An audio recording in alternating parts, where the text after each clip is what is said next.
Prepare to experience the strongest radio allowable by law. Secrets will be revealed. Myths dispelled.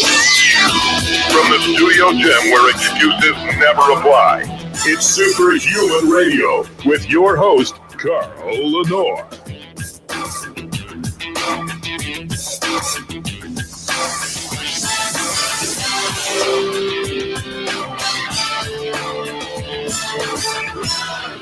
Welcome back to another episode of Superhuman Radio. Today is December 3rd, 2020, as we slide into home plate for this year.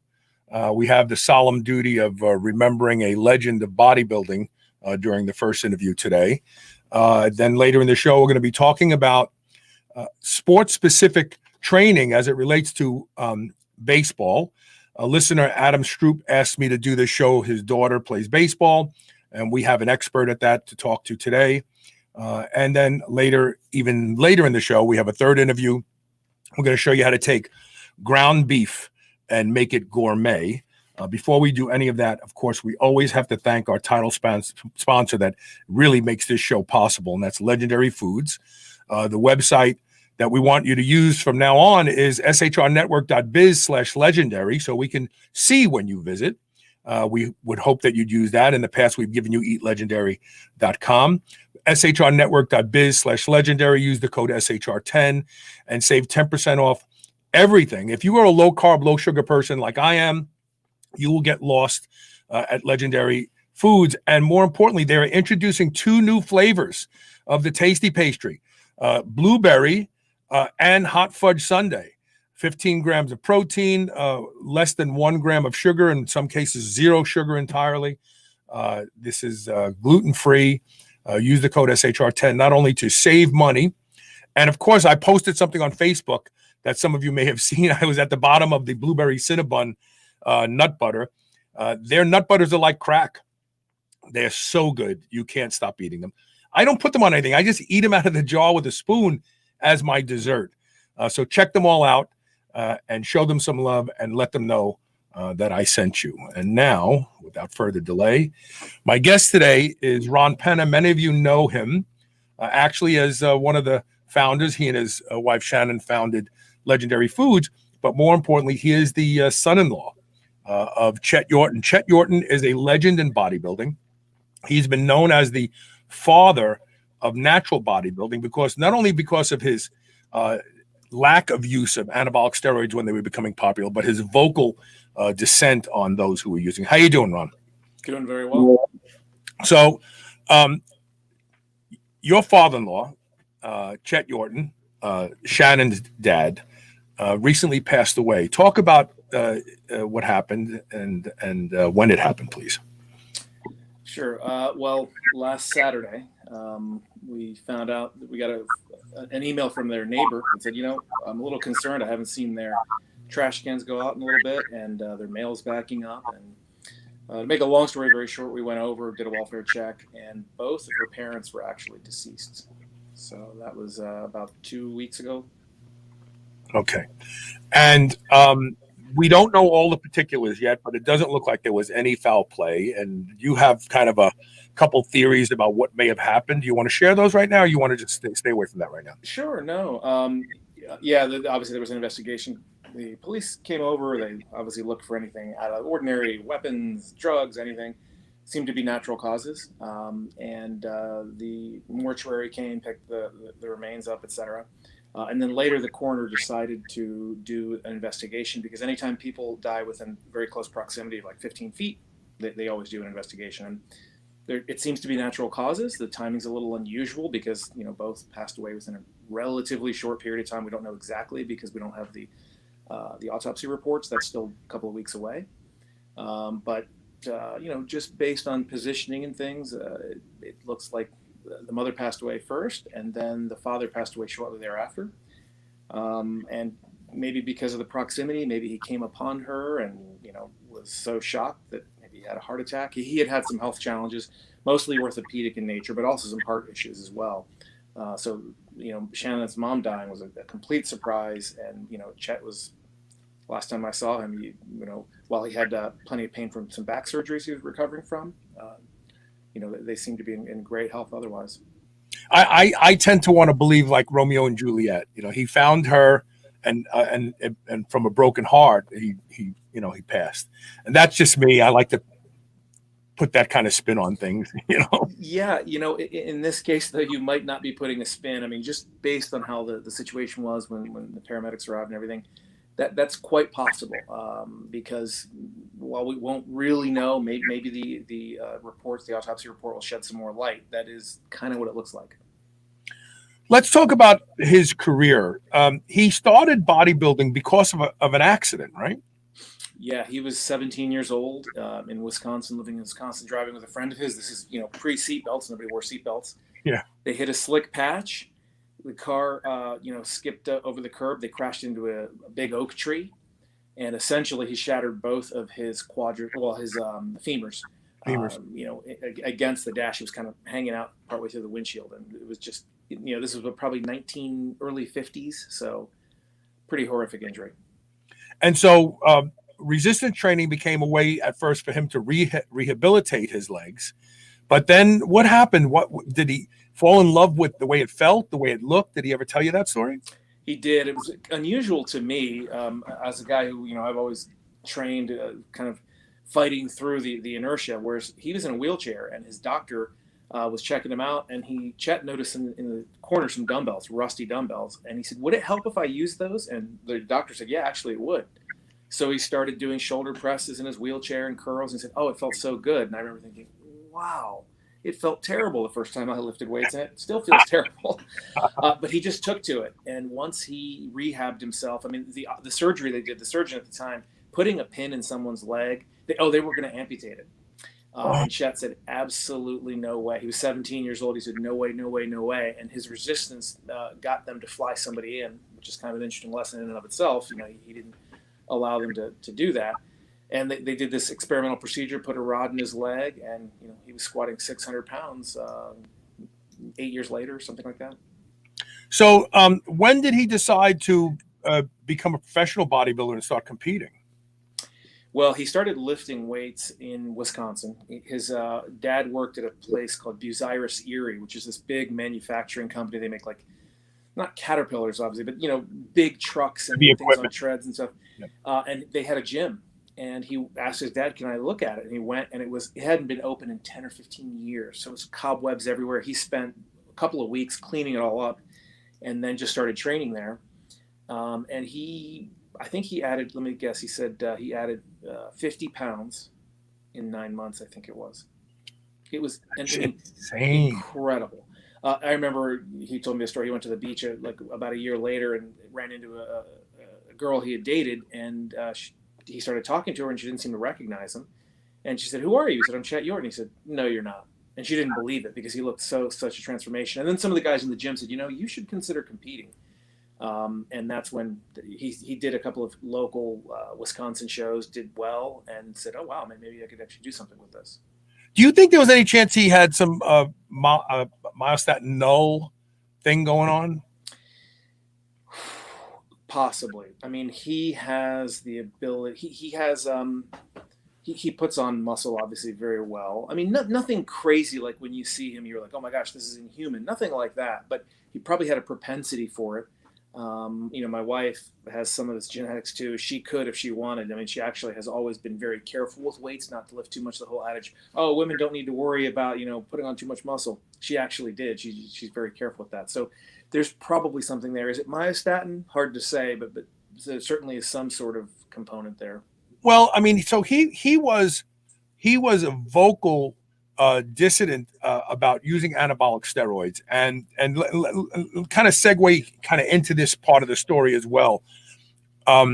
He is one of the few people that actually beat Arnold Schwarzenegger in the 1966 NABBA Mr. Universe, which Arnold says, even as you point out, and you can tell the story to this day, that it changed his opinion of what he had to do to be a bodybuilder. And I'm going to put this picture up for a second. So if you can, so the picture on the far left is him in his prime when he was competing. Where is he in the middle there? Is that like in his 50s, you think? I think that he is 42 or 48. I think that's like 1976, and he was born in 39, so you could do the math.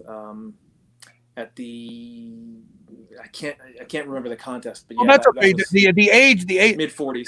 But then the most astonishing part is his physique is almost wholly intact. The roundness of the shoulders go as we age, but it's so much more striated. His arms look pretty much the same. How old is he in the picture with the gray hair? He's either 74 to 76 in that picture. That was his final real guest posing that he ever did. That is astonishing. I mean, you know, obviously, one great thing about not using drugs is that it's probably a lot easier to maintain muscle as you age because you don't have to use drugs. But he looked to me to have real genetic gifts. That's all I could say. Real genetic gifts. Yeah, he did. And, you know, the anabolic steroid situation really kind of, at least here in California, kind of began in the early 60s. And Chet wasn't like an anti-steroid guy by any means. He considered it. It was 1965, I remember, the dean of a chiropractic college came over to his house one day. They started talking, and he said, "Chet, you don't want to touch this stuff." And Chet was like, "Why not?" And he gave him this real lecture, and that was transformative, because that's where he realized, wow, you know, I've come this far without it. Maybe I shouldn't go down that path. And he ended up flushing him down the toilet. And, you know, my father-in-law is not an exaggerator. He doesn't paint himself in some amazing light. That was just a turning point for him, and that's how he ultimately became the father of natural bodybuilding, because he really thought, hey guys, as soon as we start using steroids, it blurs the lines, and it was something that he really bothered him you know, for the rest of his life at that point. So Arnold came to the United States and lived with Chet, right? I know that they picked him up at the airport, and, you know, they spent time with him early. I don't know that they ever lived with him. Did they maybe shelter him for some days? Sure. And they hung out, and, you know, I've talked to Arnold several times at the Arnold Classic, and he always comes over to our booth, and, you know, he talks to Shannon. He remembers when Shannon was in diapers. So he was a figure around all the time. Knew Shannon's mom very well, and yeah. But that loss that Arnold endured against Chet in 1966 left an indelible memory and affected his career moving forward. He's even told you that story. He said that, right? Or did he tell you? He said it at one of the shows one day, right? Yeah, we were actually at the Arnold Classic, or the Arnold Sports Festival, about maybe 10 years ago, or maybe a little over. And every Sunday morning, you know, Arnold does that kind of training seminar. And one of the things he talked about is how you need to use people in your lives, whether it's a Franco Colombo that's pushing you in the gym, or the image of a Chet Yorton that's pushing you to, you know, become better. And, you know, Shannon and I looked at each other like, wow, here we are, 40 plus years later after this competition, and he's still thinking about that. Obviously, Chet was one of 3 guys that beat Arnold Schwarzenegger in bodybuilding. And those memories, I think Arnold did a really good job of using those and driving himself forward. And, you know, it certainly didn't defeat him. It just made him stronger. So, Chet suffered from chronic pain later in life because of back surgery. Tell us a little bit about what happened. Yeah, so he, you know, when I first met him, he was probably in his early 70s. If you were walking away from him when you saw him from the back, you'd think he was a 30 or 40-year-old guy, a lot of muscle, very, you know, built guy. And then later he started having some back issues, and he got a couple of back surgeries. And I think, if I can speak frankly, that was probably because Chet was really good at training. He knew how to put on size and strength, but he probably wasn't as educated in, you know, rehab and prehab and that kind of thing. But until he was about 74, he was, you know, able to train just fine. And my wife thinks that it had to do with, he had one leg that was about an inch or inch and a half shorter than the other. He never wore lifts or anything like that. Today, they would have, you know, completely done that with maybe a shoe lift or something. So he always had one foot that was a little shorter. You couldn't really notice. I mean, his body definitely compensated. But if you look at x-rays, his spine kind of deviated a little bit at the lower back in order to compensate for the pelvis. So that was very likely just, too many decades of not addressing it. But up until then, he was swinging perfectly well. Yeah, and that's there's a lot of people out there that have small deviations in leg length that do creep up on them as life goes on. Yeah, and causes because your body is always trying to compensate for that, and so discs wear unevenly, cartilage and joints wear unevenly, and even the knee and the ankle suffer, and so it makes a lot of sense. How many surgeries did he actually endure? I think ultimately 5. That was one thing we tried to talk to him a lot about getting soft tissue work, deep tissue work, which I think would have helped. And he did do some sessions. And the interesting thing was he said, "Oh my gosh, they actually helped." But I just think a little too old school in that regard. So he never, pursued that as deeply as he should have probably. Yeah, I think there are lots of alternatives out there if you can find the right doctors to work with and push them a little bit. Like I would love to see if the lumbar discs that have compressed in my back could be reinflated if I was in an inversion table and someone used ultrasound guidance to go into the disc with a syringe and put something in it, like a glycan or something like that, that would kind of reinflate it. Since I'm hanging, gravity would be pulling them apart. But trying to find a physician to do that, even if you're willing to sign a release, it is hard. And so I think there's a lot of things we could be doing. But medicine hasn't caught up with the need of the patient yet. And especially when it comes to orthopedics, in my opinion, they're really good at taking joints out and stuff like that. They're not good at fixing these problems. Yeah, I'll go one step further there. I think a lot of it's because it's soft tissue. We do imaging, so we tend to focus on bones and things that we can see. And soft tissue is so slippery, and there's so much subjectivity that it's really hard to quantify these things. But a really good body worker that knows soft tissue can make people feel like, in your case, when you come to California, I know a guy that we're going to have work on you. Okay. Because a lot of times you'd be like, I was certain it was my discs because the imaging shows that. But a lot of times you can take imaging of people that are completely asymptomatic and their discs are wonky as well. Additionally, they change over time. So there's, what might look like, oh, there's the X that marks the spot. There's the problem, often isn't. So, I've seen soft tissue accounts for so much of that's really, I think, why. Did Chet continue to train even though he had these surgeries and the back problems? Did he train around them, or did he keep training whatever he could? He did. He trained until probably the last. So he was 81 when he died. He probably trained until 77, something like that. And then it just really became unbearable for him. But prior to that, yeah, he obviously in that picture that you showed there, he trained everything. The biggest, hardest thing for him to train was legs because of the fact that he had the back surgeries, but he trained all the way through till at least 76, I think. I don't want to ignore Shannon's mom. What was her first name? Vicky. She was very beautiful. I've seen pictures of them when they were living in Las Vegas, and she was very, very beautiful. Was she a fan of physical culture as well? She surprisingly was, yeah, from a very different perspective. I mean, she lived through the aerobics movements in the 80s and everything. And she was really interested in nutrition. Now, mostly micronutrition and supplementation. She read a lot about it. I mean, she would tell me how in the 70s she would be on the floor, splayed out in the health food store, reading these really esoteric books at the time that a lot of people weren't interested in. So that was always her interest, was definitely nutrition.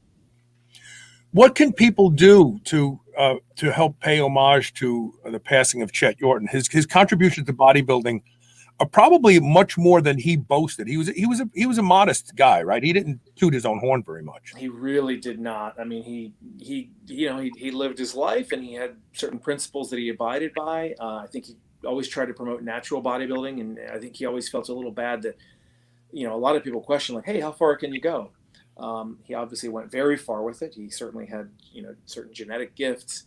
But yeah, he, in terms of paying homage, I mean, I think that people just remembering him and using it to inspire his own training, I think that would be what he would have wanted is, hey, sure, if I can inspire someone just as he would look at the muscle magazines of the 50s and was inspired by them. So that would really be it. Any funny stories when you met him, when you were courting his daughter, and what kind of guy was he as a dad and as a father-in-law? He was a very straightforward guy in the sense that he didn't exaggerate anything. So when he would tell you a story, he told me some stories that I was, found hard to believe sometimes. One time when he was coming to LA, he brought a lot of gym equipment because he had a small gym there, and he was moving to LA here in 1963. A friend of his said, "Yeah, I'll take you over." They had a trailer full of stuff, and they were going down a mountain, and they could feel the trailer start to pick up momentum and go from side to side, and they knew we're trapped. And ultimately, the weights got so heavy that it made the car completely flip. It destroyed the guy's car, totaled it. They walked away unscathed, which he wasn't sure how, but the car was totaled, and they had to then figure out a way to get the weights from wherever they were in the Rockies, back to LA. So anything he told you knew was sometimes downplayed. I'd hear the story later from someone else, and it was actually a little bit more incredible. He was just a person that was very straightforward. And that happened again. You shared a story with me the other day where he actually saved somebody's life, somebody famous, the guy who wrote The Man Who Mistook His Wife for a Hat, kind of a philosopher. What was the author's name again? Oliver Sacks. So he's a neurologist, well-known. If anyone who saw the movie Awakenings, Robin Williams played his character. He's written over a dozen books, fascinating books. He's the type of guy that can write about, paint drying, and he can make it fascinating. And what a strange relationship. So this was in 1965, I think. Chet was he's trained at what he called the Pit, which is the old Venice Beach gym. And somebody said to him, "Hey, you know what? You should train with this one guy. He's a brain surgeon." And Chet's like, "What? How would a brain surgeon train with me?" Chet was always known as being very strong. When I talked to Franco a couple of years ago, and he found out that I was Chet's son-in-law, he said, "Oh my gosh, Chet Yorton, that guy was strong." Now, when Franco calls you strong, you're strong. Yeah. The first time he deadlifted, for example, he did 600 pounds. Now, that's just incredible. Wow. So this guy, they introduced him, and of course, this brain surgeon, which he wasn't a brain surgeon, he was studying neurology at UCLA at the time. He's 6'5", and he ultimately went on to hold the California squat record. So in his day, Oliver Sacks was a huge weightlifter, really enjoyed it. So they became training partners for almost a year, I think. And one day they decided to go body surfing. It was a really hot day, so they were out on the beach, and the waves were really big, and a wave took them all the way to the beach, and Oliver Sacks actually was thrown on the sand and dislocated his shoulder. And he was then carried back out, and Chet got out and was looking around and said, "Where's Oliver?" And he saw him way out there because he couldn't swim because his shoulder was out of place. So Chet went out, grabbed him, and they struggled back, and they were able to get him. He said, "Yeah, that was one of the scariest days because of how close they were to just being pulled under, both of them." Now, he told me this story, and as I said, he's not an exaggerator, but I had a pretty good degree of skepticism. And then one day, Chet had the idea, "I'm going to write to Oliver Sacks." So he wrote a letter to him, and we sent it off to the publisher. And a couple of weeks later, a letter came back. I had a copy of it, and it said, "Hey, lifesaver," and he went into the whole story, and I was like, "Oh my gosh, this story really was true." And for the last 5 or 6 years of their lives, they traded letters back and forth. I mean, it's kind of an unusual friendship. One guy is a really brilliant neurologist who studies the brain, and a bodybuilder from California. But they definitely had a deep friendship. And, I think it was lifelong. Oliver Sacks probably died, I'm going to say 2 or 3 years ago. And up until his death, Chet would still get letters from him. So it was very old school, very old school. Very, very fascinating.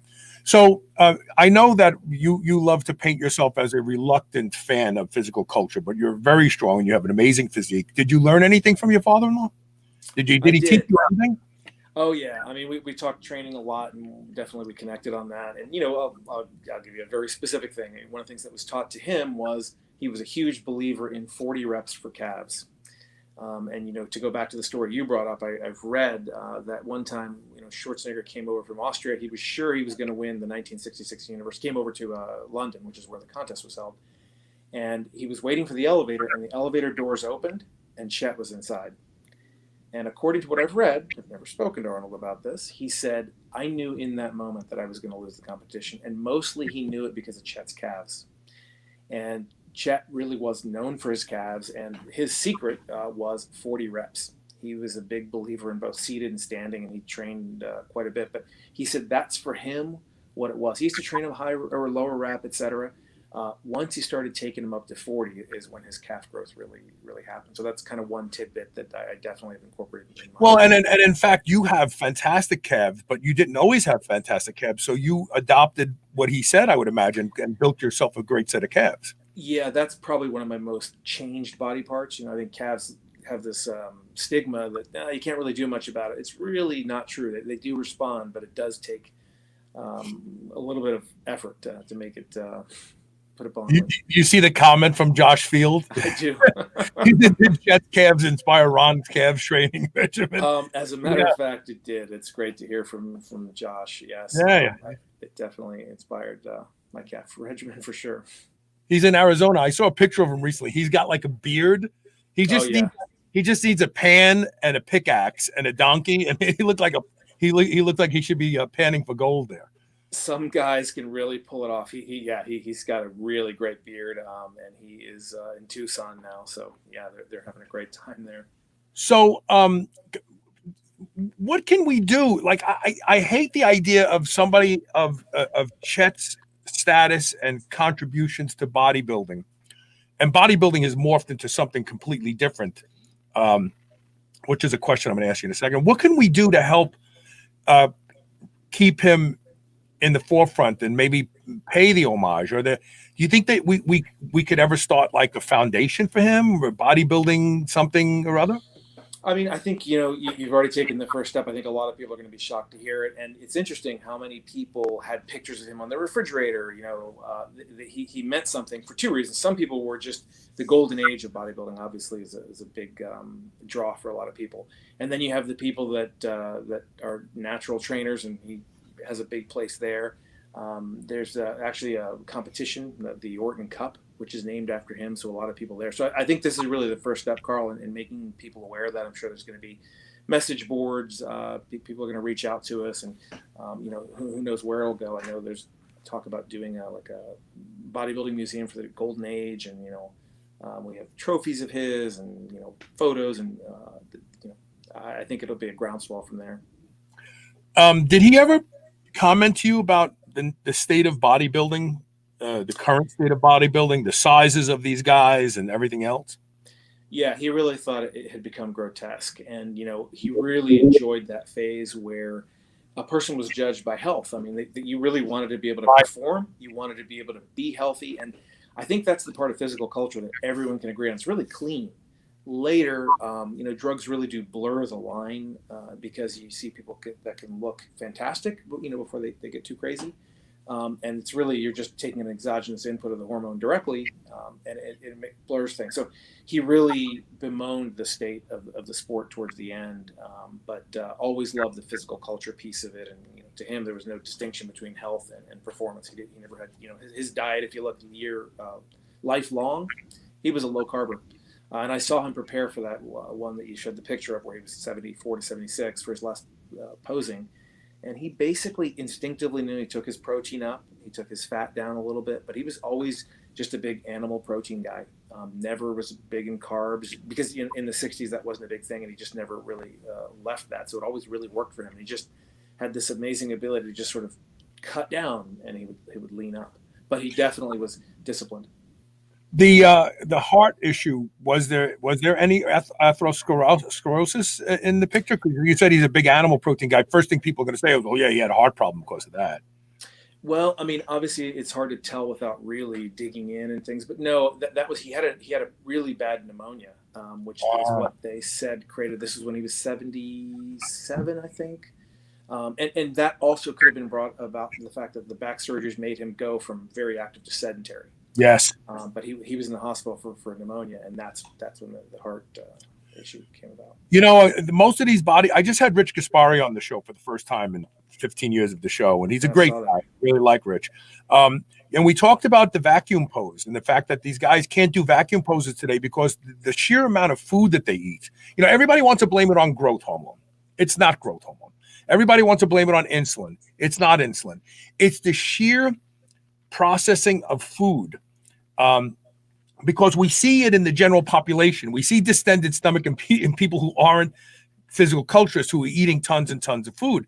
And these guys can't do a vacuum pose anymore just because they're their offal, their intestines and everything are just like so overworked and jammed up with food and everything like that. I got to believe that because he had several pictures with amazing vacuum poses. I got to believe that was one of the things that he thought was just absurd, that these guys can't do vacuum poses today. That's probably the number one thing he talked about was the guts. And you're right. It is weird how one pose like that is kind of not the doorway, but the expression of, health. Because you're right. If you look in the late 60s, all those guys could do vacuum poses, even the guys that were, the larger ones. So, being able to pull that transverse abdominis in and have everything tuck up, you're right. It is a telling example of what's going on. Did he ever talk about Vince Gironda? Was he friends with Vince Gironda? Yeah, we talked about Vince. He met Vince a couple of times. He was so disappointed when he walked into Vince's gym. He said, "Oh my God, this is just a hellhole. The equipment's terrible." So he was never a fan, which is interesting because he ate very close to the Vince Gironda maximum definition diet. So you would have thought they would have shared that. And Vince also was kind of a cantankerous guy, but that was one personality he didn't have a lot of interactions with. He was up in the valley, and Chet went there, and I think once he realized the gym wasn't up to his standards, Chuck Aarons and a lot of those guys from that day. Yeah. Chet trained with him, Chuck Sipes. I mean, these guys are brutally strong. The fact that Chet could even train with them is incredible because these are some of the strongest guys in the sport, and he was right there spotting them and doing things. So he pretty much knew everyone in that phase. I think when they took away the compulsory lifts, bodybuilding became a pageant. Which it's kind of like it was about health, it was about functionality and strength, and it was about a well-balanced physique. Not too big, not too small, in proportion. And the reality is that when they started to go, no more of the lifts, right? Then it didn't matter how strong you were or whether your muscles could even do the work that they looked like they could do. And then when it was health, that's not important. We just want to look a certain way. It changed completely. And when I look at those physiques of yesteryear, the reason that Chet was able to do what he did in his 70s is because it was achievable with discipline and diet. And you didn't need anything else. You didn't need drugs. You didn't need insulin. You didn't need, glucose disposal agents. You didn't any of that sort of stuff. And it's sad that the aberration of bodybuilding has become the centerpiece, and all that other good stuff has just kind of fallen away. Yeah, and you are not the only one who kind of misses that fact. I think that's really, and if you think about how most people train, it's there. I mean, people think about health. I mean, that's a big component as to why people train. It's only at the upper echelons of the sport where it's completely just about looks at that point, and it has become a pageant. Well, I want to extend my deepest condolences to you and Shannon. Losing two parents at one time is tragic. It's horrible.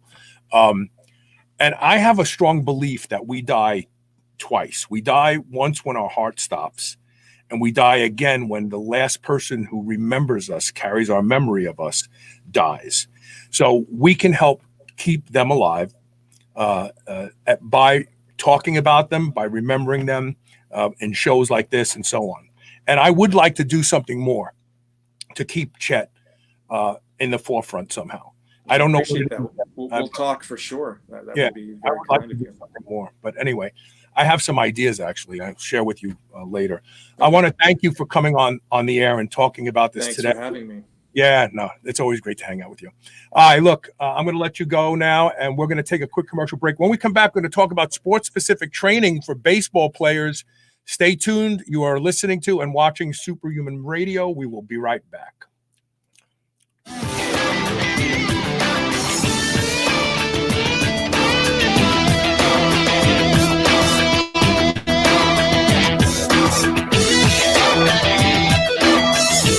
Do you remember those delicious toaster pastries you had when you were a kid? You know, the rectangular sugar-filled snacks? Well, guess what? Legendary Foods has just made low-carb toaster pastry. This is the first of its kind, and honestly, these things are amazing. They have 3 to 4 net carb, less than 1 gram of sugar, and 9 grams of protein. You can eat them right out of the wrapper or lightly toast them. The only question is, which flavor, strawberry or brown sugar cinnamon? They're available at eatlegendary.com and Amazon. I love beef. And if you love beef, listen up. I've discovered the best tasting beef in the world, and that's not an exaggeration, at Piedmontese.com. The Piedmontese breed is famous from Italy for being lean and unbelievably tender, with half the fat and calories of traditional beef. Even typically tough cuts are tender when it comes from the Piedmontese cows. And for the first time ever, Piedmontese cows are being raised here in the USA. Get 25% off all beef and free shipping on orders of $100 or more at Piedmontese.com with code SHR. Go to Piedmontese.com and use code SHR today. You will never eat any other type of beef ever again. Proper hydration can lead to improved endurance, performance, and recovery. When we sweat, we lose valuable electrolytes that must be replaced. That's why Element created a zero-sugar, science-backed ratio of electrolytes that you can add to your water. It comes in 3 flavors. Sample them all risk-free with the Element Variety Pack. Carl's favorite is raspberry. Free shipping on all U.S. orders. Go to shrnetwork.biz/LMNT and get yours today. Everybody wants to feel better, be healthier, and happier. If you don't sweat profusely on a regular basis, you won't feel as good as you could. Studies have shown the power of infrared sauna. Infrared penetrates 1 to 2 inches into the body. It helps those with back pain, fibromyalgia, arthritis, depression, and anxiety. Patients get relief from infrared sauna. The Good Health Sauna has been shown to be an exercise mimetic, conveying many of the same benefits as cardio. There are a lot of reasons people buy a Good Health Sauna, but the bottom line is you will be a much happier, healthier person by using the Good Health Sauna every day. You'll crave it, you'll love it, and it will be the best purchase you have ever made. Good Health Saunas provide commercial-grade saunas for in-home and commercial use, backed by the best lifetime warranty in the industry. Unmatched customer service and the best financing makes owning one easy and will fit any budget. Go to goodhealthsauna.com/superhumanradio to learn more and save 25% off. Whether your goal is to build muscle or burn fat, you'll find everything you need at Redcon One. Need help getting a good night's sleep? Try Fade Out, or the most popular pre-workout supplement on the market today, Total War. Sign up for their new Transformation Challenge and win $10,000, or shop for apparel that people at the gym will know that you are serious about your training. Need a testosterone booster that works? Check out Boomstick. Whatever you need, you'll find the best quality supplements on the market at Redcon One. Go to redcon1.com. That's REDCON, the number 1.com, or go to superhumanradio.net and click the Redcon One banner ad today.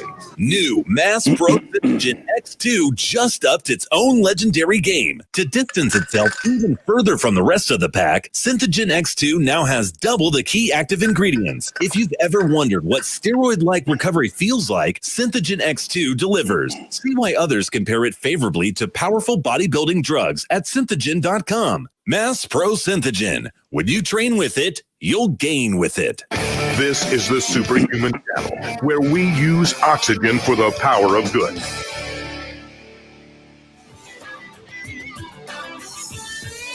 Welcome back to Superhuman Radio. That handsome guy is Dan. Let me turn your volume down a little bit. I have to adjust your audio on the fly here. Okay.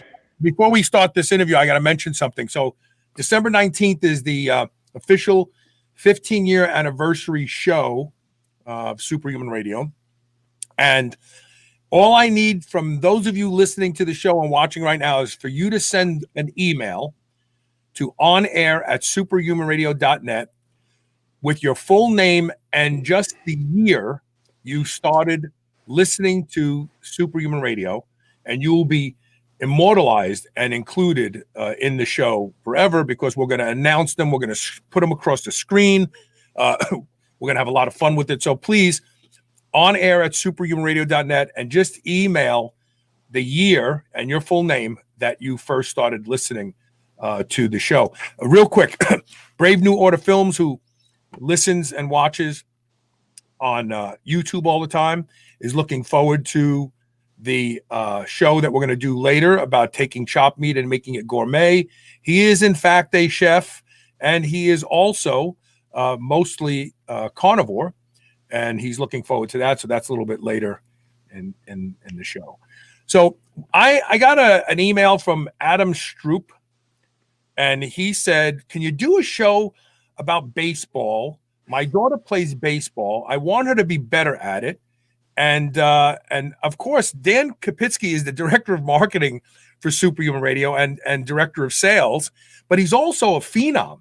Dan, how long have you been playing baseball now? No, this is true. I mean, how long have you been playing baseball? I've been playing since I was 8 years old. Okay. So.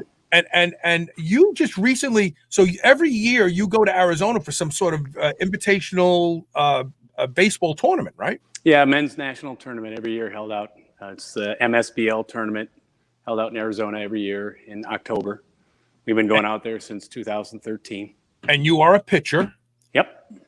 And you just came back from that few months ago, you and your lovely wife, Natalie, and your team won again, right? Yes, we did. Yeah, that's our, I think it's our 5th championship. So it's fair to say that you know a little something about training people for baseball also, because you run a facility in North Carolina called the K-Zone baseball facility, where people bring you their children and say, I want my kid to be able to play baseball, maybe get a scholarship, teach them how to play baseball, right? That's correct. We work with players from middle school all the way through professional. We've worked with some major league players as well. So okay. So aside from putting the glove on and throwing the ball or pitching or swinging at the ball, which their coaches and facilities probably have them doing quite a bit, what about in the gym? You're a huge physical culturist. You have some amazing training templates that you use that develop better baseball skills, even though it's not on the diamond. Talk about that. Yeah, so I've been doing this since 2008. So we've done a bunch of different methods for training. We've tried a whole spectrum of things out with our athletes, and we continue to refine it year over year. But what we found is that most of our athletes that come in the door lack the ability to move like a human being was designed to move. So we start at the foundation, and I mean, this will be no new news to you, Carl. We look at the ancestral beginnings of human beings, and if you were to compare the athletes today with our ancestors of 100,000 or a million years ago, they probably wouldn't even be able to compete with humans back then, because of the way that they can move, the strength that they had, just the capability they had to be and to move. We would call them probably super athletes. Right. So what we start with all of our athletes, regardless of their age, is to try to get them to move more like human beings were designed to move. So we'll assess them, we'll evaluate them, and see where their deficiencies are as a human being. I mean, can they squat like they're supposed to? Can they hang? Can they swing? Can they crawl? Can they lift? Where are their weaknesses as a human before we even get into any of the sports specific stuff? Fascinating. I never thought about it, but it's almost like you say, I want to build a race car, and you don't even look at the strength of the chassis or any of the other dynamics of a non-race car before you try to start putting high power in it. And that's fascinating. So I would imagine, without assessing that skill level, and it shouldn't even be a skill, right? It should be what we do naturally, right? But we're yes. Yeah, we're so far away from that now.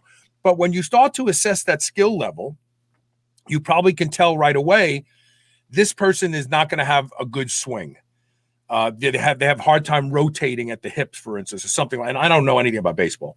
I do know what Levi Garrett is. I chewed a lot of that when my uncle played for the Mets, but that was about it. But so there, it starts down there, the basics. Yeah, absolutely. And many times it's not that they can't swing well or throw well. It's just they're on a path that they're going to break down at some point.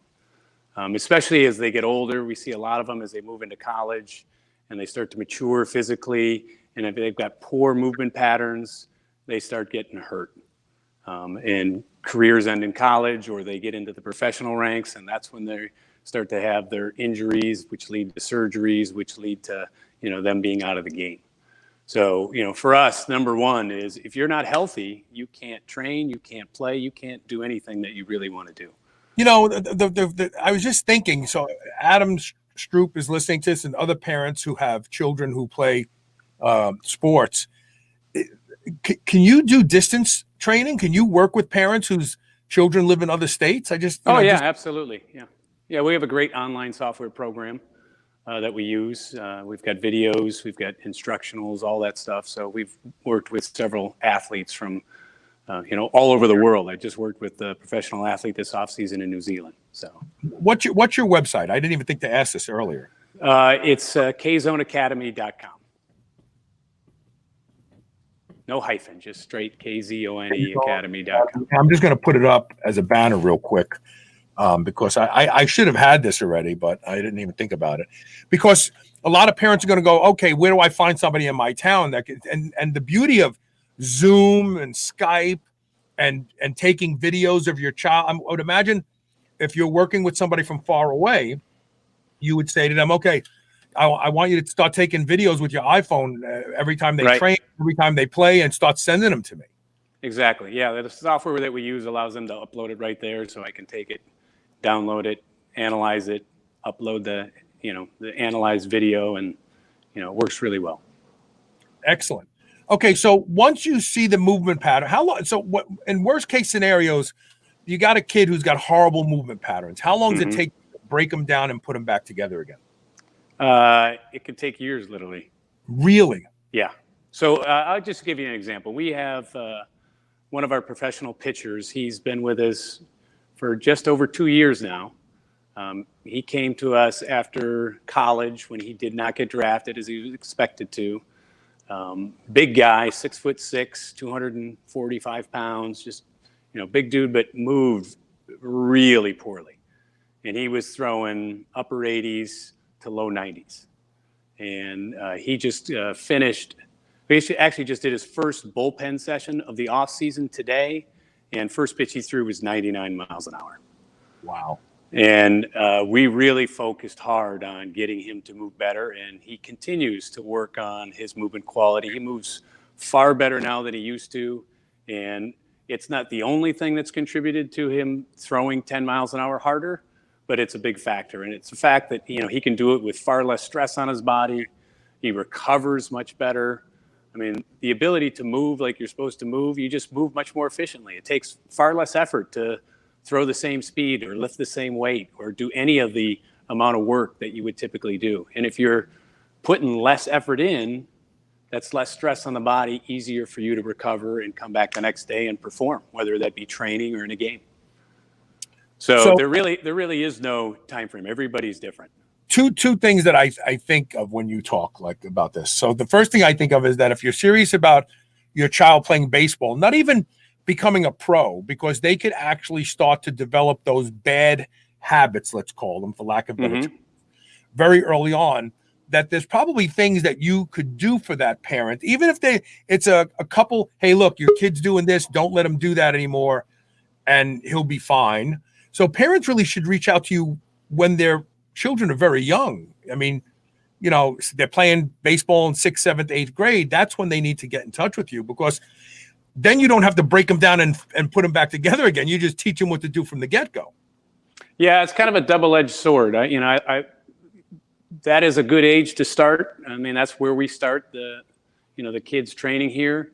Arguably you could start sooner. Ideally, they would be moving much sooner, but it's just because the kids just aren't as active as they need to be at the young age. I mean, when they're 6, 7, 8 years old, they should be out playing all the time. They shouldn't be paying or going to someone to get lessons or instruction when they're 6, 7, 8 years old. They should just be out playing whatever sport they want to do. They should just be moving and learning how to move and learning how to enjoy it and not wasting money on, bad instruction. I just work with kids that it's better off if they haven't had, if they come to me for pitching, it's much better off if they haven't had any pitching instruction. Mm-hmm. If I see a 13 or 14-year-old and they tell me, yeah, but I haven't had any pitching lessons or anything, I said, that's great, because now I don't have to fix anything. I don't have to break you down. unteach all the things that you've learned that have put you in the position you're in now. So what do you attribute some of the most common defective movement patterns that you see in young people today to? What activities or inactivities? Is it sitting at a desk? Is it what are these kids doing today that is actually creating the impediments to movement that they will carry through?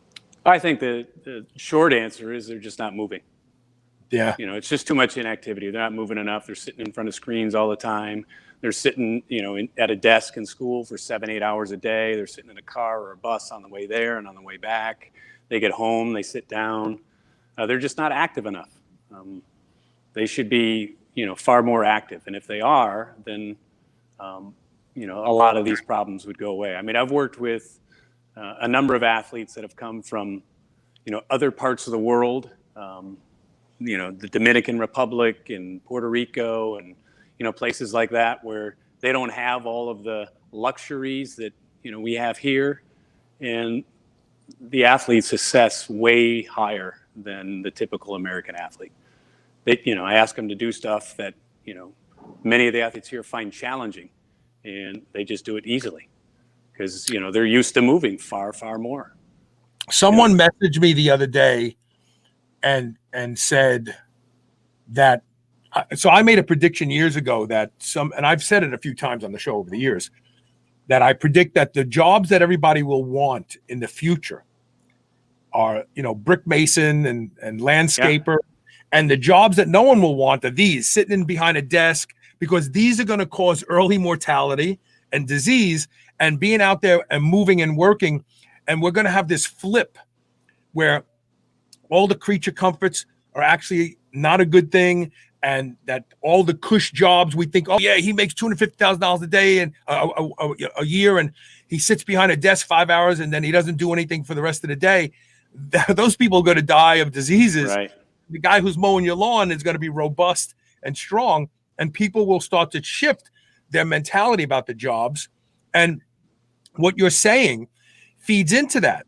In the more advanced nations, the kids are sitting and sitting and sitting and sitting some more, and then sitting a little bit. And then you take them to play hockey or soccer, and they do that for an hour and a half, 2 hours. And they go back and they sit at, and the kid in the Dominican Republic, he's running to school and running home. And we're going, oh, that poor kid, he has to run to school. No, he's going to be better than you. He's going to eat your lunch someday.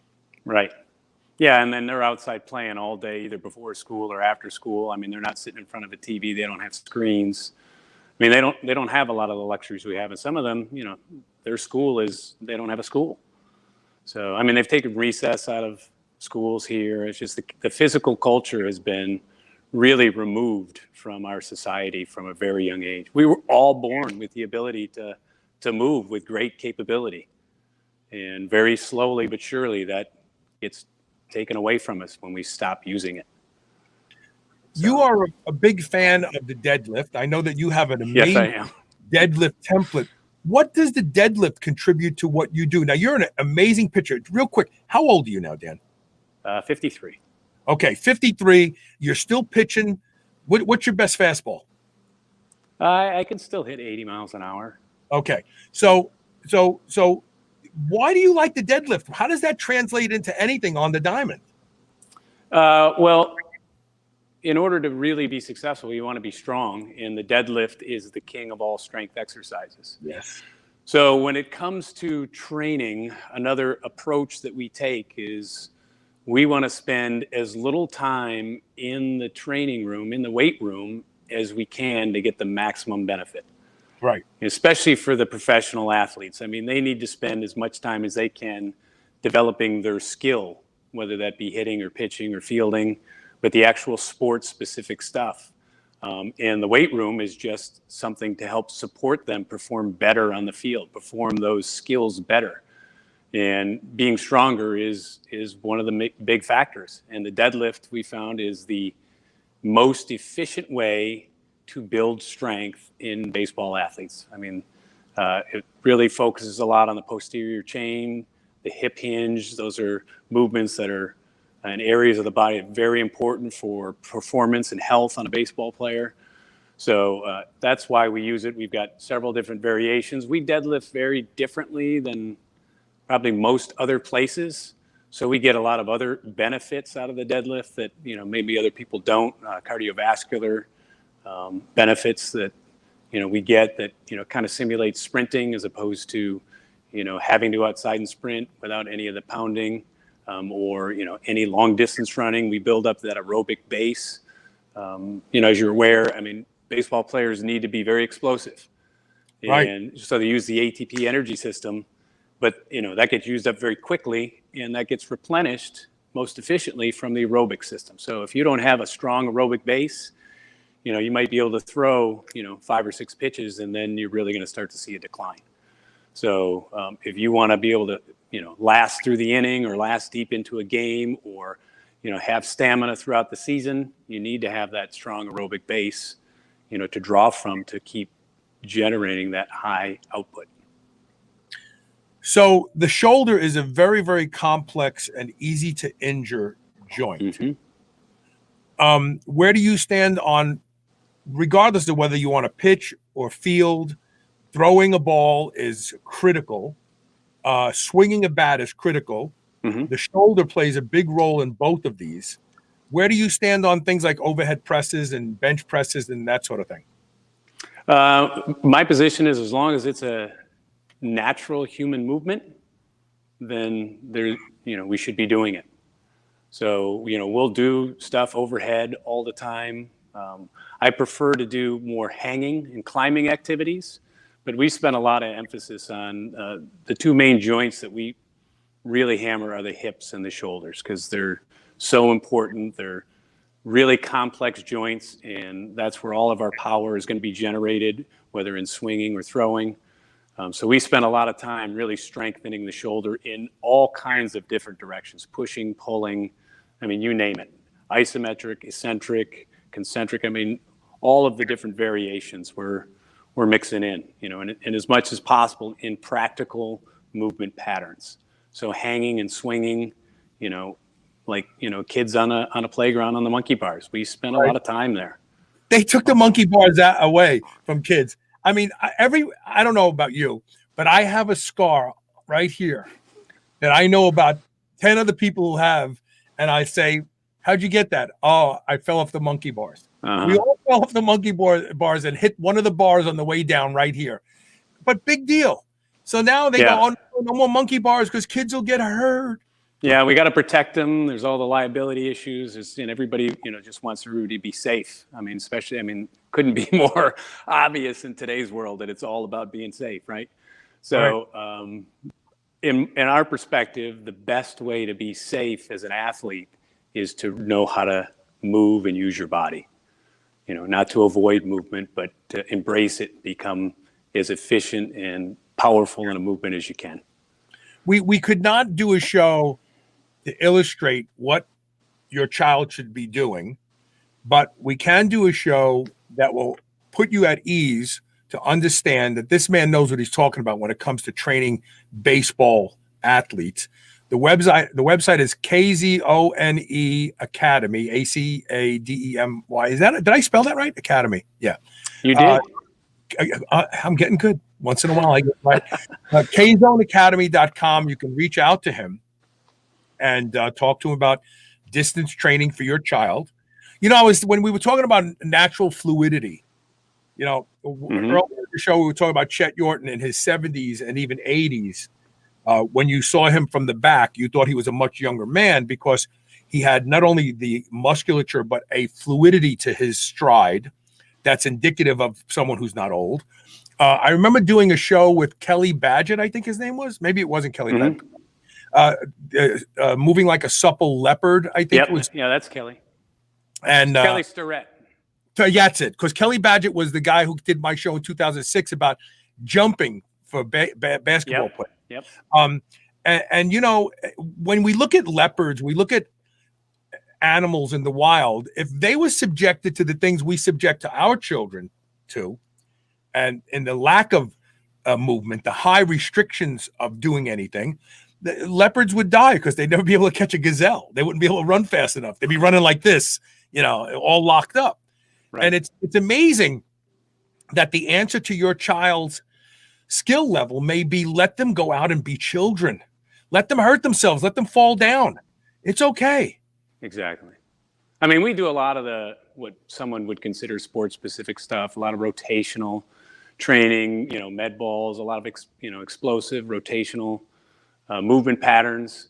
But you have to be really careful with that. If you're stacking that on top of, a poor movement, the athlete's just going to end up hurt. And one of the biggest issues with baseball, you'll see it in golf and hockey and, other sports that are unilateral or asymmetric. I mean, you always throw with the same way, right. Unless you're a switch. Unless you're a switch hitter, you're always hitting from the same way. So the big thing that you have to be aware of is trying to find some balance. If you're going to do rotational activities, you have to try to balance it with doing it in the other direction too, and build a solid base through other strength training and other movement training, so you're not so out of whack with one side of your body versus the other.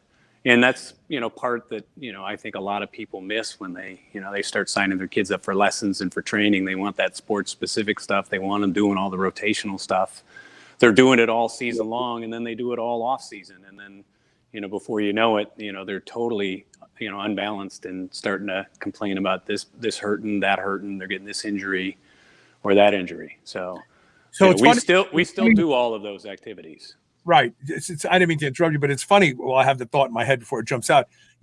People used to break Tiger Woods' chops because he lifted weights, and they said, "Oh, your career is going to end early if you do that." And then, and he's one of the few golfers that doesn't have side to side scoliosis. And people I didn't know that. Yeah, people will go to a doctor, and the doctor will say, "Oh, you've got side to side or front to back scoliosis," like the spine is the problem. Oh, your spine is messed up. If you took that spine out of that person's body and held it, it would hang straight. The reason it's not hanging straight in your body is because it's got muscles that are imbalanced, pulling it this way and that way. Mm-hmm. And it's staggering to me when doctors go to people with scoliosis. It's just going to get worse. We could do surgery. It's like, wait a minute. How about looking at it like a bridge, right? You got guide wires on a bridge, right? And if you're looking at the roadway of the bridge and you notice that it's from left to right, it's got a little bit of a slant. Mm-hmm. Would you break the bridge up and rebuild it? Or would you go loosen those wires, tighten those wires? Oh, look, it's straightened out. That's the spine. The spine is a result of the muscles that are incident upon it. And you're exactly right. These kids who golf 15, 20 years, all they're doing is this right to left rotation 1,000 times a week. Yeah, their backs are going to bother them at some point in time because they have muscles that are just giving up. They're like, hey, he never asked us to do anything, so let the other muscles do and you end up with whacked out spines. Yeah. Yeah, we see a lot of, back injuries, lower back injuries, spinal type related. It might show up in the hip. It might show up in the elbow.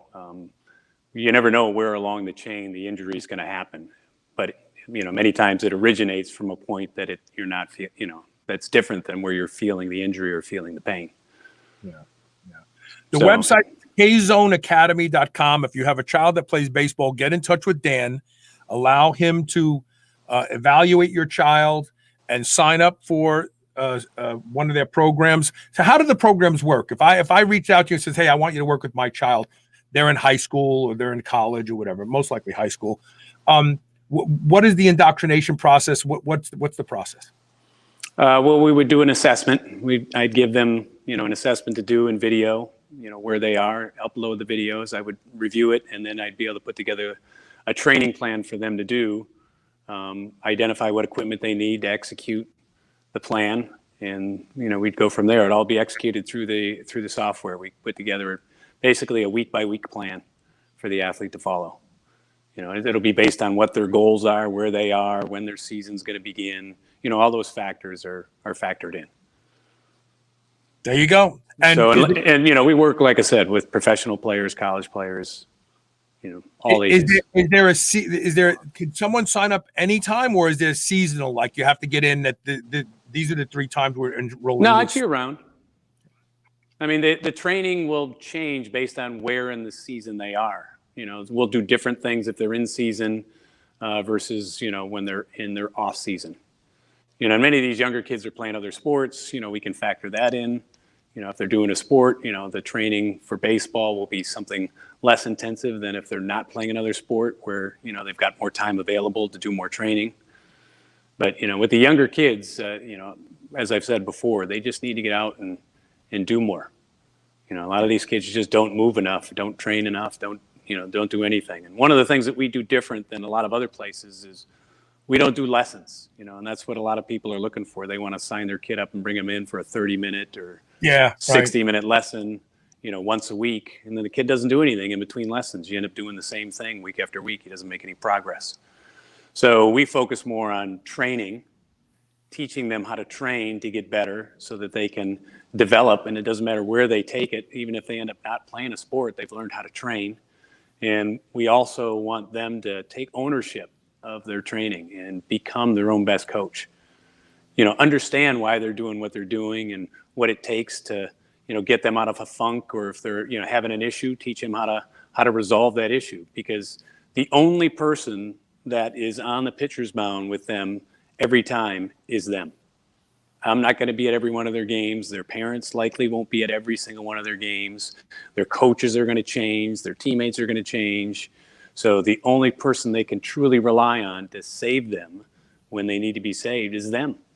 So the sooner they can understand that and learn how to, fix their own issues, make the adjustment they need to make in the game, the better off they're going to be.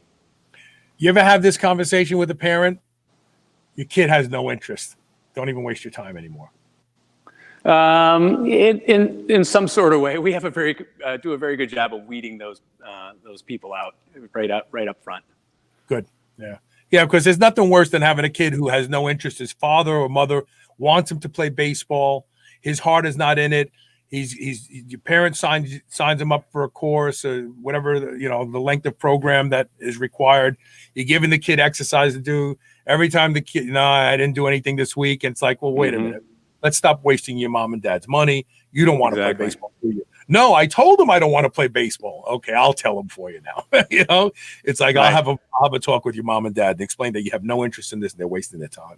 Yeah, like I said, we do a good job weeding that out up front. Most of the parents that bring their kids in here, they're on the same page. They understand it's the kids that's making the choice. It's not them. The website is kzoneacademy.com. Dan Kopitzke is also on the team of Superhuman Radio. If you ever want to advertise on Superhuman Radio, you can reach out to him at dan.kopitzke, Kopitzke, at superhumanradio.net. And hell, you can reach out to him that way too if you want to sign your kids up for baseball training. So there you go. Dan, thanks for coming in and talking about this today, man. Yeah, my pleasure. Thanks for having me on, Carl. Yeah, hey, you know what? I don't want to play baseball, so don't worry about hearing from me. I don't even want to do your deadlift routine right now between you and me. Yeah, you definitely should try it. It'd be great. So out of shape right now. I have so much going on, and I can't even motivate myself to go to the gym now that I have to wear a mask. Yeah, my son's going to try one of our methods for the first time today, so I'm kind of excited to hear how that went for him. Yeah, very good. Excellent. Yeah, it's good. It's good for anybody, not just for baseball players. Yeah, no, I know that. All right, Dan, thanks for doing this today, and we will talk to you later. Okay, thanks, Carl. All right, we're going to take one quick commercial break, and when we come back, we are going to be joined by Cory Conklin. I had a kid that I grew up with named Kelly Conklin, and I always try to call Cory Kelly. So that's my bad. And he's going to teach us how we can actually turn ground beef into something gourmet. Stay tuned. We'll be right back with more. Oh, hold on a second. I got to do something real quick. I knew it. It was too good to be true, but it's easy to fix. Here we go. Now I know what to do when that happens. Every now and then my sound card drops out. And when it does that, I just have to restart it. Maybe it's time for me to get a new sound card. How about that? Come on. Here we go. All right, stay tuned. We'll be right back.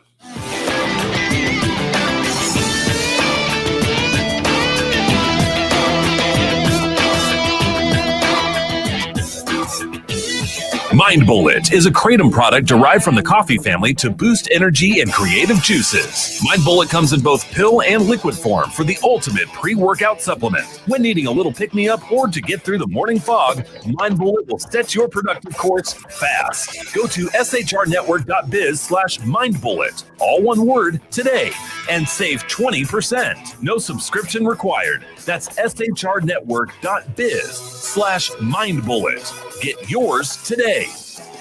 Quest Nutrition makes bars, cookies, chips, and pizzas out of complete dairy-based proteins. Our products minimize net carbs and sugar without sacrificing taste. Each delicious chocolate-flavored chip, cookie chunk, and crunchy crumble is custom made to maintain Quest macros. It's time to enjoy foods that work for you, not against you. It's time to enjoy your Quest. By now, you're aware of the cognitive friends over at Pure Nootropics are giving my listeners 10 to 30% off their already great prices on over 70 high-quality nootropics. Stock up on DHM so you can feel good after your holiday celebration, or try the Superhuman Stack to boost your brain and energize your day. Go to shrnetwork.biz/pure, that's PURE, and start saving today. Do you remember those delicious toaster pastries you had when you were a kid? You know, the rectangular sugar-filled snacks? Well, guess what? Legendary Foods has just made low-carb toaster pastry. This is the first of its kind, and honestly, these things are amazing. They have 3 to 4 net carb, less than 1 gram of sugar, and 9 grams of protein. You can eat them right out of the wrapper or lightly toast them. The only question is, which flavor, strawberry or brown sugar cinnamon? They're available at eatlegendary.com and Amazon. TaylorMade Health is focused on making sure you're able to perform and look your best. They are a leader in game-changing supplements and cosmetic products. Whether you want to increase strength, expedite recovery, facilitate soft tissue repair, or reduce deep wrinkles, TaylorMade Health has you covered. TaylorMade Health is also the home to Dr. Seed's products such as BPC, BPC Plus, and the Chill Pill. All of my listeners can now get 20% off their first order with code TRY20. That's TRY20. This code can even be used on subscription orders. Visit shrnetwork.biz/try20 today and use code TRY20 for 20% off your first order.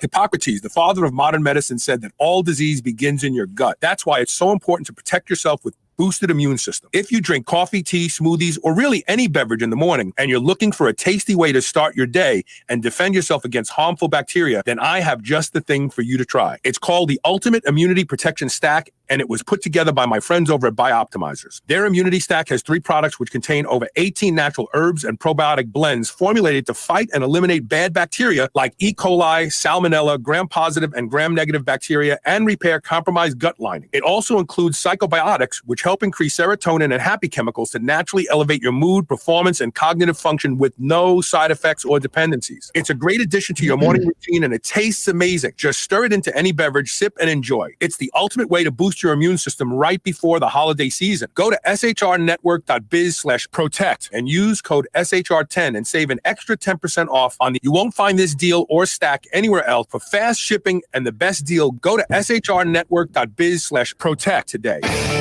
You're listening to the Superhuman Channel. We're ripped and we're ready.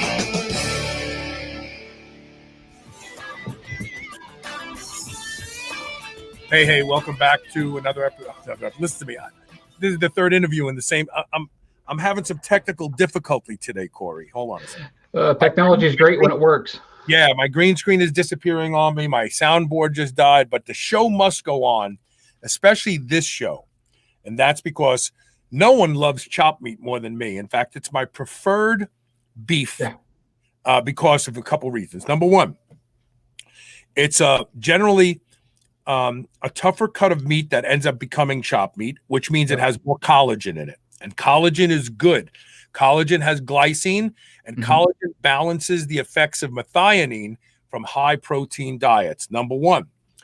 Number two, it's already been chewed.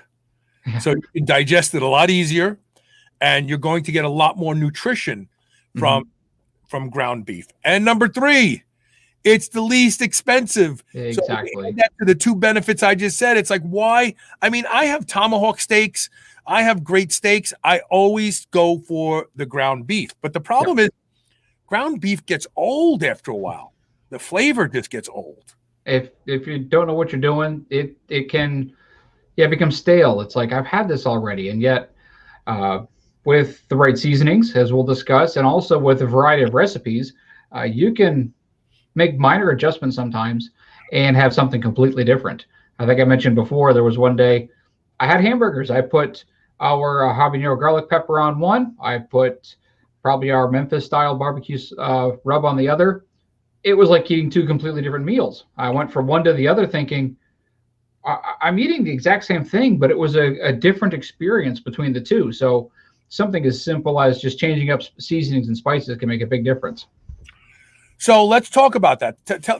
So what do you do, first of all, when you make ground beef and you want it to just be so delicious that you just want to eat it over and over again? I like to, yesterday I went and bought 40 pounds of ground beef. It was on sale.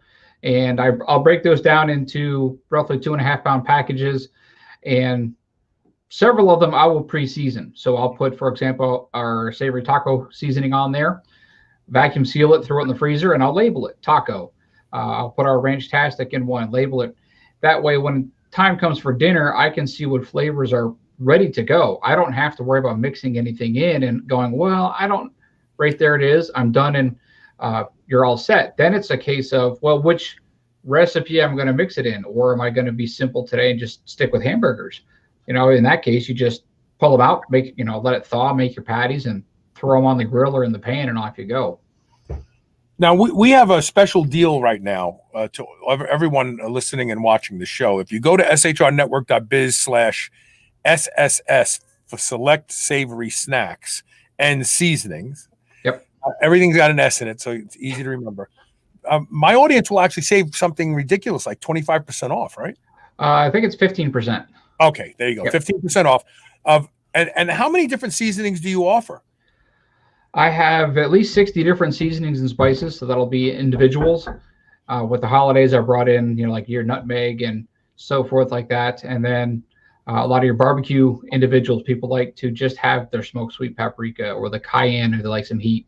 And then of actual blends, I believe I've got 45 to 50 blends. They're all fresh, gourmet, sugar-free, additive-free.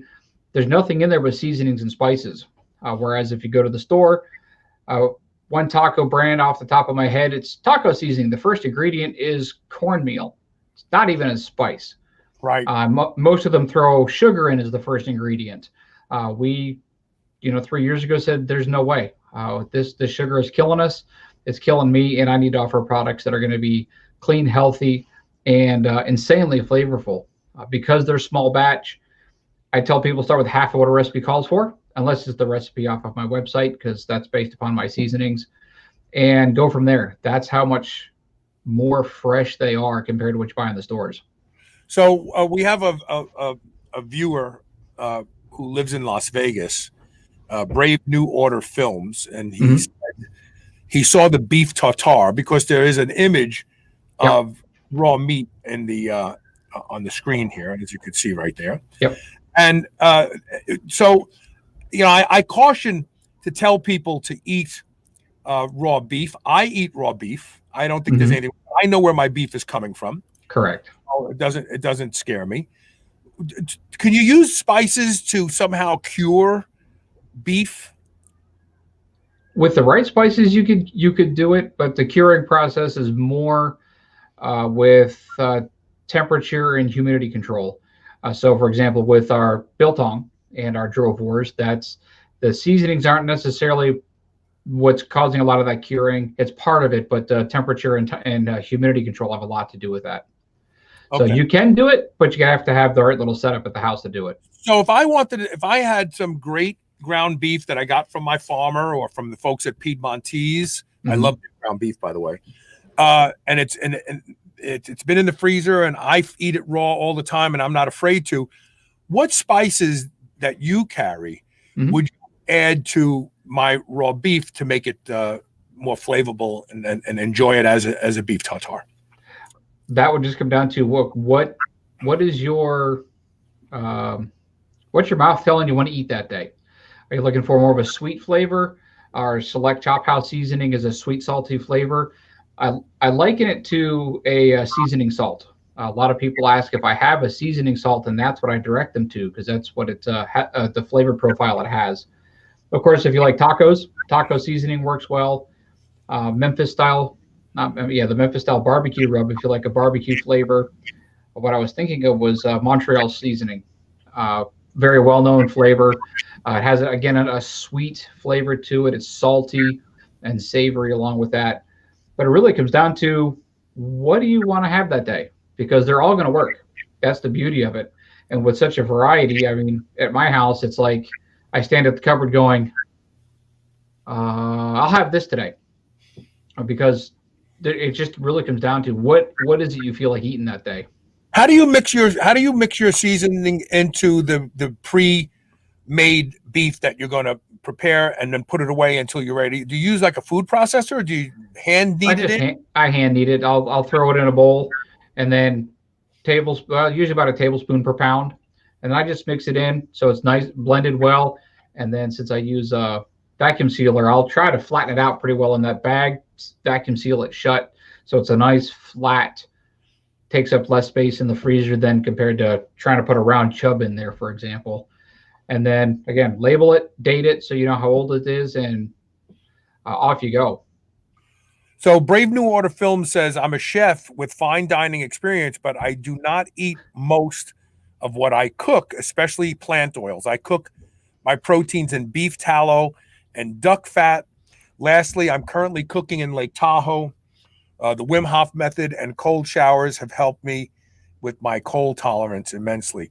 So do you have professional chefs who use your seasonings? And if so, do you have any kind of professional, special approach to working with chefs? I haven't yet. I haven't had the opportunity to talk to anybody is a professional chef. I'm confident if they did use our products, they would be very pleased with them, because again, small batch, fresh products, much better than what they're going to find in most stores. That's just not an opportunity that I've had yet. But if your friend from Vegas would love to give them a try, you can give them my email and go from there. I actually lived in Vegas for a couple of years, so it'd be interesting to know where they're at out there. Yeah, so I'll get him. I'll PM him your email address so he can reach out to you and talk to you more about that. What's new and exciting over at Select Savory for the upcoming year? What's exciting next year? Any new spices you're introducing? New spices, got a couple of them. I've been looking at. One of my suppliers has got a bourbon barrel smoked black pepper that right now they're out of. So I'm trying to get my hands on a sample to give that a try. To add to my pepper collection. Would like to also start adding some more different flavored salts. We have our chipotle and jalapeno, but would like to add a little more of a seasoning salt without the sugar next year. My two big ones I want to work on next year, more flavors for the meat sticks. So instead of just Drovores, my supplier gave me some samples of garlic herb, Southwest Verde flavor, and I was blown away. They were amazing. So we're hoping to work on that next year. And the big project that I really want to get into is sugar-free sauces. Did my meat snacks this year, and then Select Savory sauces. There goes more S's. Barbecue sauce, in particular ketchups, hot sauces. Again, back to your friend there that, seed oils, they're used a lot in sauces along with sugar. Even hot sauces, they use seed oils a lot in sugar. Mayonnaise, I'd like to be able to work on it. A really good mayo. It's so hard to find. Like, I won't buy any food out that is pre-made, like chicken salad, or because I am not going to eat soybean oil or what's the other canola oil. There's no such thing as a canola. It's rapeseed. And canola stands for the Canadian Oil Association. And so, and it's all sprayed. It's all genetically modified. It's all crap. And I won't eat any. In fact, I don't even eat any of the salad dressings. And I'll ask sometimes. I'll say, "Is this 100% olive oil?" And sometimes they'll say, "Yeah." And I'm still thinking, is it really? And sometimes they'll say, no, it's 50-50 canola and olive oil. It's like, nah, Yep. I'll just bring me a lemon. I'll squeeze that on the salad. Yeah, and that's So, the sad. right. That's You're the right. sad thing with it. They cut so much stuff with seed oils today, and even my wife had some stuff. Was a buffalo wing sauce, and she's like, "There's seed oils in this. I can feel it." You know, the next day, she's like, "My body is telling me." And sure enough, there was. So we threw it away and found something else that did have seed oils. It was a cleaner ingredient base. But that's one of the things we really want to help people with, because I run into people all the time going, I don't know where to get sugar-free barbecue sauce that tastes good. And that's the big project I want to get into next year. So I buy this Mediterranean chicken kebab from a local restaurant. And the reason I love it is not because their chicken is any different than anybody else's, but because of the seasoning they use on it. Mm-hmm. They use, it looks like paprika to me, the color of paprika. Mm-hmm. It's got that orange color, but it's got a really interesting flavor. Do you have Mediterranean blends that are specifically like Mediterranean blends? Similar to, actually, I have a Mediterranean dry rub.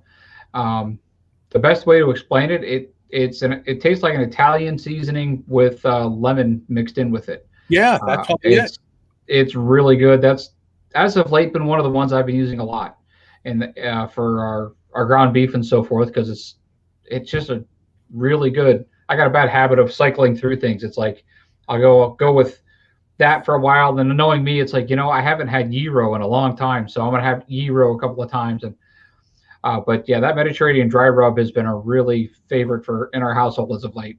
I'm gonna have to try that one. So talk to me. You said, how many different types of peppers do you have? Black pepper, I mean. Yeah, a plain black pepper, which it tastes like fresh crushed pepper because of how fresh it is. We have our select savory pepper, which is a blend, which also includes some onion, garlic, and other flavors. Our habanero garlic pepper, so it's got a little bite to it, but it's not so hot that my family won't use it. Now, our Carolina Reaper pepper, that'll wake you up in the morning. Right. It is strong. That's all. It's our most expensive because of the Reaper peppers, but if you like heat, it is really good. Just don't do what a friend of mine did and take a tablespoon of it. No, he's a hot sauce nut, and I'm like, no. I don't do well with hot sauce anymore. I used to when I was young. My mother used to make something called scungili. It's an Italian dish made with it's a very large snail called a conch. Mm-hmm. And it's just basically a big snail shell, and you slice it, and it's thick. It's kind of a gray. It almost looks like beef when it's cut. Yeah. And scungili sauce is always hot. The sauce, the tomato sauce that they make for scungili is almost purple. It's so red. And you can only eat small amounts of it because it's so hot. And I'm like, why am I torturing myself to eat something? Why are they doing? Well, that's the way they've always done it. It's like, so I don't go for real hot stuff anymore. I'm not trying to prove that I can eat something. Yeah. I want to taste it. I want to enjoy it. I want to walk from the table going, that was delicious. Not like I need more tissues to blow my nose because my eyes are tearing and everything else. Yep. So yeah, I'm not a hot sauce guy at all. Yeah, I mix a little bit of it in, especially if I'm making breakfast sausage. I'll use our breakfast sausage seasoning, and I'll add a little bit of Reaper pepper to give it that spice instead of buying pre-mixed sausage at the store that's still full of stuff that's not good for you. Okay, so you have specifically breakfast sausage seasoning. Yep. So I'm going to tell you something that very few people know, and I can't prove this, but I'm sure what I'm about to say is correct. You know those secret seasonings in Kentucky Fried Chicken? Mm-hmm. It's just breakfast sausage seasoning. That wouldn't surprise me. Because if you taste Kentucky Fried Chicken and think about a good breakfast sausage, their breading tastes like that. It tastes like breakfast sausage. So you have breakfast sausage seasoning. If I'm right, I can use that and put it on chicken. It'll have the same flavor as KFC. It would be really similar, yeah. And you'd probably also like our crazy chicken seasoning. And like Pollo Loco type stuff, the Mexican stuff, you mean? It's just, I call it the crazy chicken. Let me see what's in it real quick. Now I want to tell everybody, just because it says chicken on it or pork or put it on anything. Yeah. If it's good on one, it's good on another.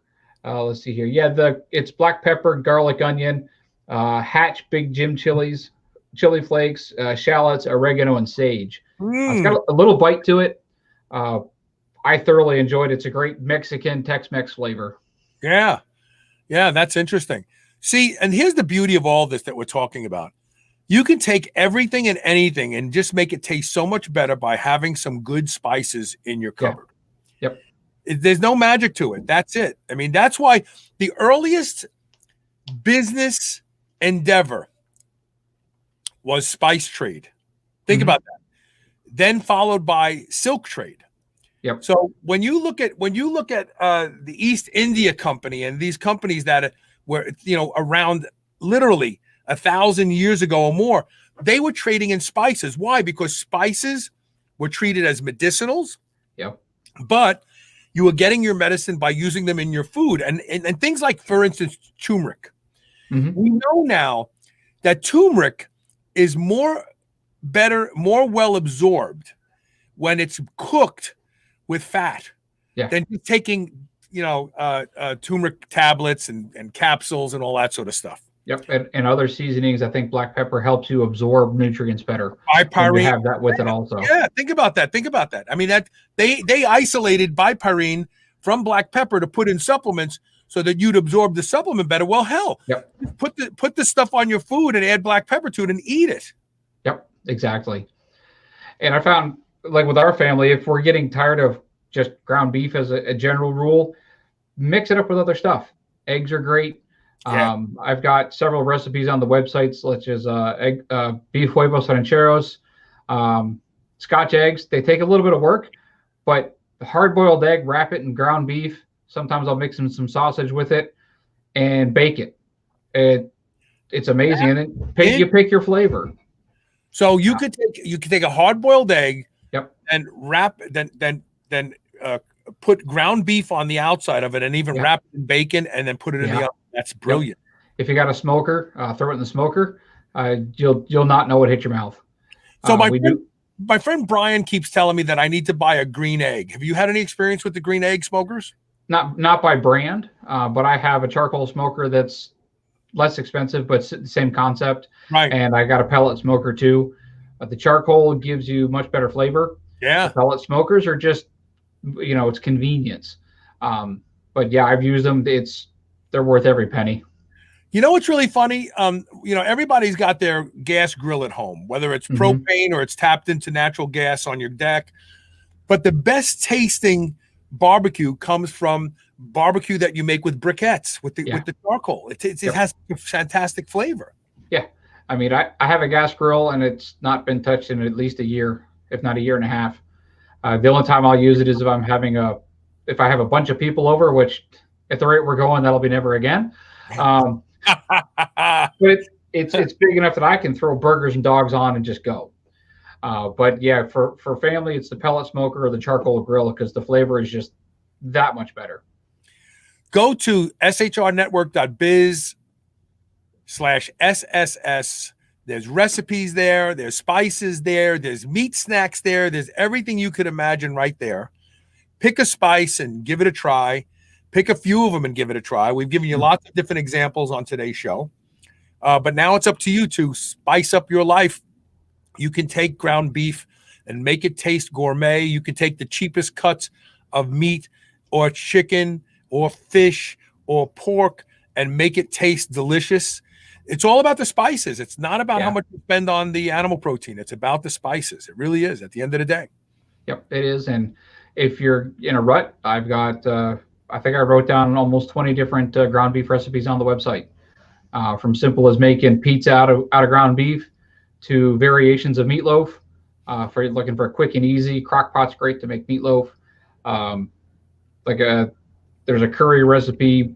You can make a pizza casserole, a barbecue bacon cheeseburger casserole, and all you got to do is switch up the spices on a lot of these, and it's a completely different meal. Isn't that amazing? Spice up your life for 2021. Go to shrnetwork.biz/SSS and give them a try. Cory, thanks for being here today, brother. Thanks, Carl. Good talking to you again. Well, and thank you for being a sponsor. Yes.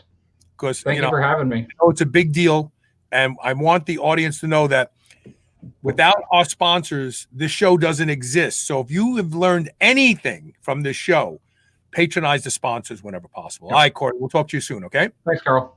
Okay, take care. We're going to take one last commercial break. We'll be right back with more Superhuman Radio. Stay with me.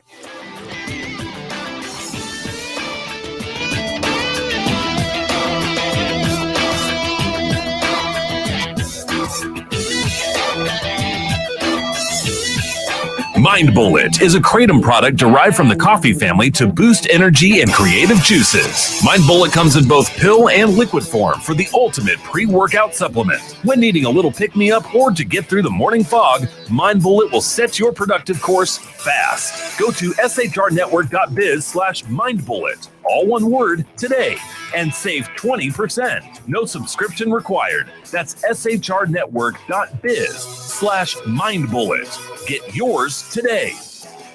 Everybody wants to feel better, be healthier and happier. If you don't sweat profusely on a regular basis, you won't feel as good as you could. Studies have shown the power of infrared sauna. Infrared penetrates 1 to 2 inches into the body. It helps those with back pain, fibromyalgia, arthritis, depression, and anxiety. Patients get relief from infrared sauna. The Good Health Sauna has been shown to be an exercise mimetic, conveying many of the same benefits as cardio. There are a lot of reasons people buy a Good Health Sauna, but the bottom line is you will be a much happier, healthier person by using the Good Health Sauna every day. You'll crave it, you'll love it, and it will be the best purchase you have ever made. Good Health Saunas provide commercial-grade saunas for in-home and commercial use, backed by the best lifetime warranty in the industry. Unmatched customer service and the best financing makes owning one easy and will fit any budget. Go to goodhealthsauna.com/superhumanradio to learn more and save 25% off. New Mass Pro Synthogen X2 just upped its own legendary game. To distance itself even further from the rest of the pack, Synthogen X2 now has double the key active ingredients. If you've ever wondered what steroid-like recovery feels like, Synthogen X2 delivers. See why others compare it favorably to powerful bodybuilding drugs at synthogen.com. Mass Pro Synthogen. When you train with it, you'll gain with it. When craving a snack, reach for Select Savory Snack Sugar-Free Biltong, the healthy alternative to sugar-laden beef jerky. They use a fattier cut of beef, making it more tender and flavorful. For mealtime, choose from their 63 seasonings, which are sugar and additive-free. From chipotle rub to savory pumpkin spice, you'll find an option to suit your palate. Go to shrnetwork.biz/SSS today. Use code SHR15 to save 15% on any meat snack or seasoning.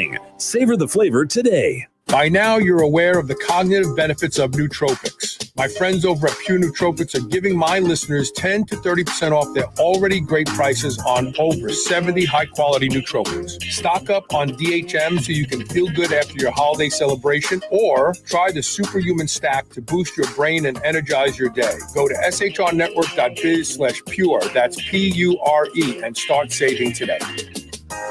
TaylorMade Health is focused on making sure you're able to perform and look your best. They are a leader in game-changing supplements and cosmetic products. Whether you want to increase strength, expedite recovery, facilitate soft tissue repair, or reduce deep wrinkles, TaylorMade Health has you covered. TaylorMade Health is also the home to Dr. Seed's products such as BPC, BPC Plus, and the Chill Pill. All of my listeners can now get 20% off their first order with code TRY20. That's TRY20. This code can even be used on subscription orders. Visit shrnetwork.biz/try20 today and use code TRY20 for 20% off your first order.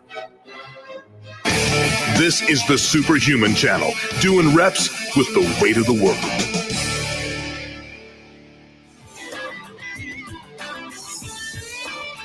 Can't wait for the new studio to be built, finished. The guy who's working on it is just a slacker. Oh, wait, it's me. Couple things I want to say.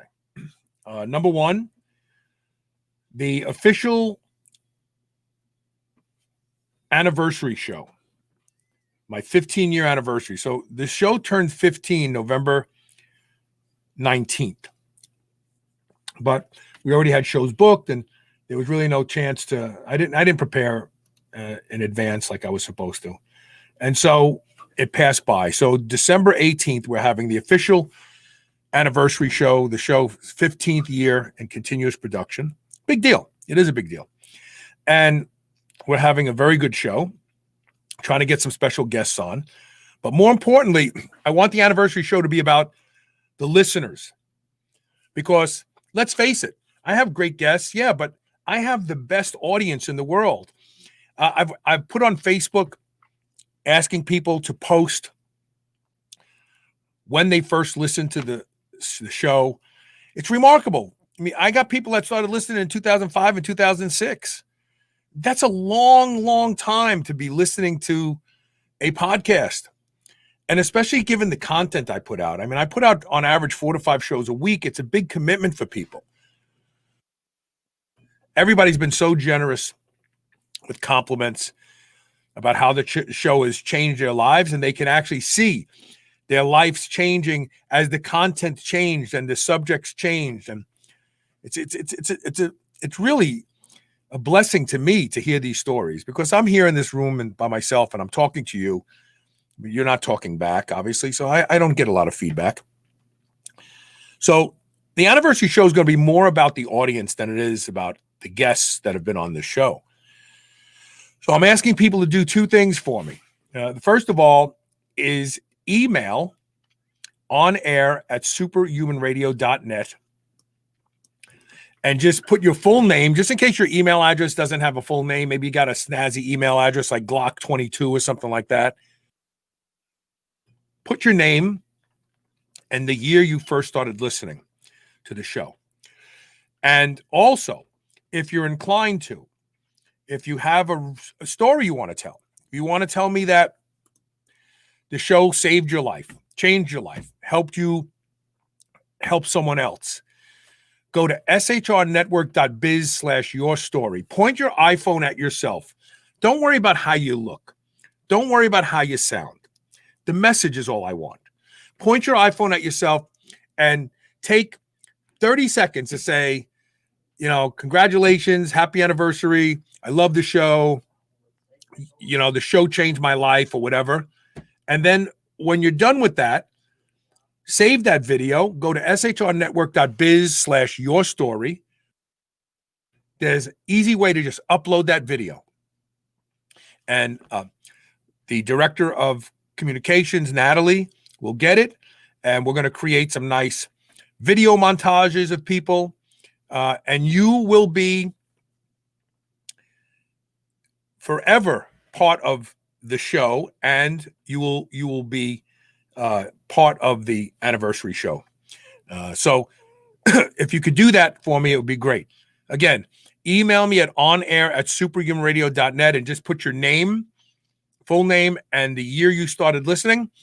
And if you feel like doing more, a quick 15-second video about the show and what it means to you, and upload it at shrnetwork.biz/yourstory. And please, a lot of people would do this, but they're like, well, I don't look good. I may mumble. Just be yourself. I mumble every day on this show. I mispronounce words every day on the show. Look at me. I haven't shaved in 5 days. So don't worry about what you look like or what you sound like. I would just like to immortalize as many people as I can in the audience on the anniversary show. Because the reality is, at the end of the day, the fact that you listen to this show is the only reason why guests want to come on and talk. So my anniversary is more about those of you who have been with me for years. So help me out. Again, onair@superhumanradio.net, and just email me your full name and the year you started listening. Simple stuff. 2 seconds. You can do it from your iPhone, or point the camera at your face. Video yourself saying anything you want to say about the show or me, and then upload it at shrnetwork.biz/yourstory.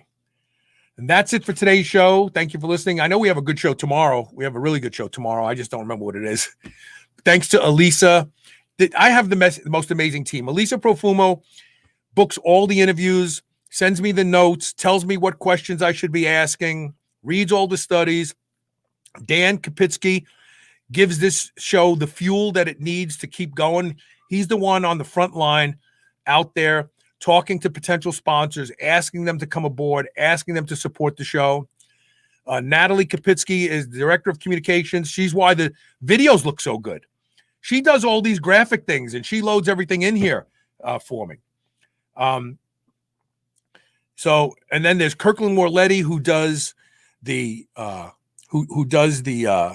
show notes So we have a transcript that's created every day, but he listens to every show and says, at this minute marker, Carl talked about this or the guest talked about that, which is a big commitment. He listens to every show and makes notes while he's listening. In the Philippines, we have Michael Quantico, who is a part of our website support staff. And then we have in Denmark, Arben Bagat, who is the other website support staff. So this is a big operation. It's become a big operation. It started out with just me for a long, long time. But I could not do this show without them. And I definitely wouldn't have a reason to do this show without you, because I'd just be talking to myself. So help me out. Take a minute, either a video or email me.